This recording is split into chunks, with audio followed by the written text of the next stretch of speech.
السلام علیکم ورحمۃ اللہ وبرکاتہ۔ عزیز طلباء، اللہ کی ذات سے امید ہے آپ سب خیر و عافیت سے ہوں گے۔ جماعت داہم کی اسلامیات میں ہم نے سورۃ الممتحنہ کا آغاز کیا تھا اور اس سورہ مبارکہ کی ایک آیت، اس کا ترجمہ اور اس سورہ مبارکہ کا نام اور اس کی وجہ تسمیہ اور اس کی ابتدائی اہم نکات ہم نے پڑھے تھے۔ آج ہم سورۃ الممتحنہ کی آیت نمبر 2 اور 3 پڑھیں گے اور ان 3 آیات سے متعلقہ جو سوالات جوابات ہیں وہ بھی ہم کریں گے۔ تو سب سے پہلے ہم کتاب میں سے ان 2 آیات کی تلاوت کرتے ہیں اور اس کے بعد ان کا ترجمہ اور اس سے متعلقہ اہم نکات ہم سمجھیں گے۔ اعوذ باللہ من الشیطان الرجیم، بسم اللہ الرحمن الرحیم۔ ان يثقفوكم يكونوا لكم اعداء ويبسطوا اليكم ايديهم والسنتهم بالسوء وودوا لو تكفرون لن تنفعكم أرحامكم ولا أولادكم يوم القيامة يفصل بينكم والله بما تعملون بصير۔ صدق اللہ العظیم۔ ترجمہ دیکھیں، لفظی ترجمہ ان یثقفوکم، اگر یہ کافر تم پر قدرت پالیں، قابو پالیں، یکونو تو وہ ہو جائیں، لکم تمہارے لیے، اعداء دشمن، عدوٌ کی جمع دشمن، ویبسطوا اور وہ پھیلائیں، الیکم تمہاری طرف، ایدیہم اپنے ہاتھوں کو، ید کی جمع ایدی، والسنتہم اور اپنی زبانوں کو، لسان کی جمع السنہ، بالسوء برائی کے ساتھ، وودوا اور وہ چاہتے ہیں، وہ تمنا کرتے ہیں، لو تکفرون کاش کہ تم بھی کافر ہو جاؤ، کاش کہ تم بھی کافر ہو جاؤ، لن تنفعکم ہرگز تمہیں نفع نہیں دے گا، ہرگز تمہیں فائدہ نہیں دے گا،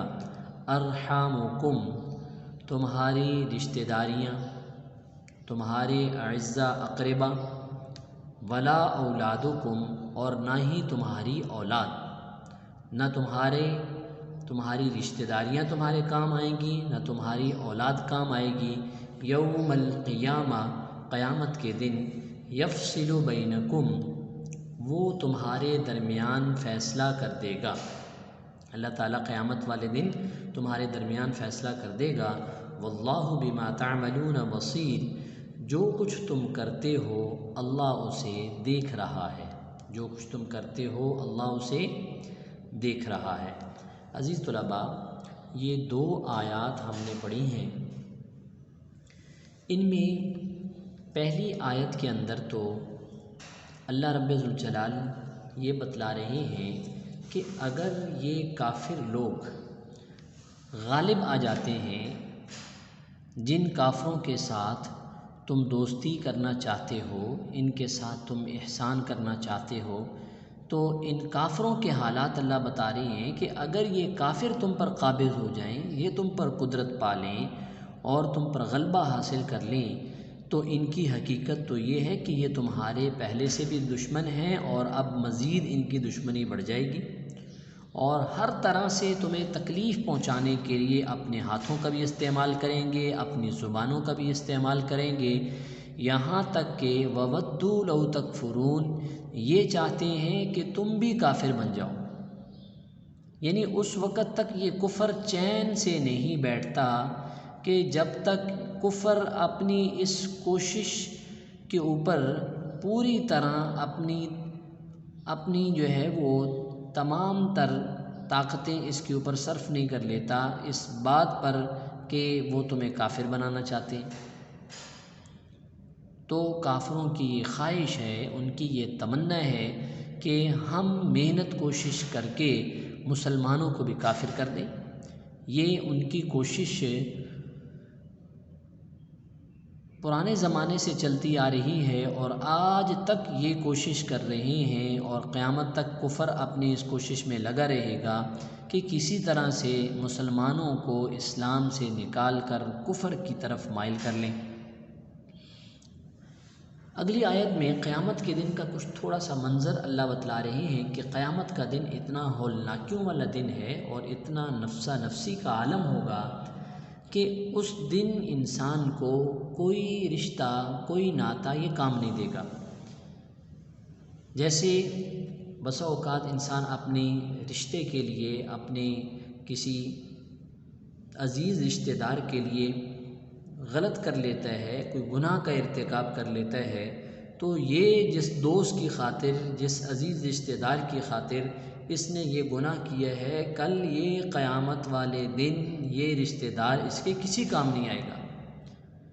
قیامت والے دن اللہ تعالیٰ سورہ عبس کے اندر اس کا نقشہ کھینچتے ہیں اور فرماتے ہیں یوم یفر المرء من اخیہ، اس دن انسان اپنے بھائی سے دور بھاگے گا، وامہ وابیہ، اپنی ماں اور اپنے باپ سے دور بھاگے گا، وصاحبتہ وبنیہ، اور اپنی بیوی اور اپنے بیٹوں سے دور بھاگے گا، لکل امرئ منہم یومئذ شأن یغنیہ، اس دن ہر انسان کو، ہر نفس کو ایسی پڑی ہوگی کہ بس اس کے لیے وہی کافی ہوگی، کسی دوسرے کی کوئی فکر نہیں ہوگی۔ تو یہ اللہ فرما رہے ہیں کہ یہ رشتہ داریاں جن کی خاطر آپ گناہ کا ارتکاب کر بیٹھتے ہو، جن کی خاطر آپ اللہ اور اس کے رسول کی نافرمانی کا ارتکاب کر بیٹھتے ہو، لن تنفعکم ارحامکم ولا اولادکم یوم القیامہ، قیامت کے دن یہ اولاد، یہ مال اور یہ رشتہ دار تمہارے کسی کام نہیں آ سکتے۔ یفصل بینکم، اللہ رب ذوالجلال تمہارے اور ان کے درمیان فیصلہ کر دے گا۔ کیوں؟ اس لیے واللہ بما تعملون بصیر، جو کچھ تم کرتے ہو اللہ پاک کی ذات اس سے باخبر ہے۔ تو عزیز طلباء،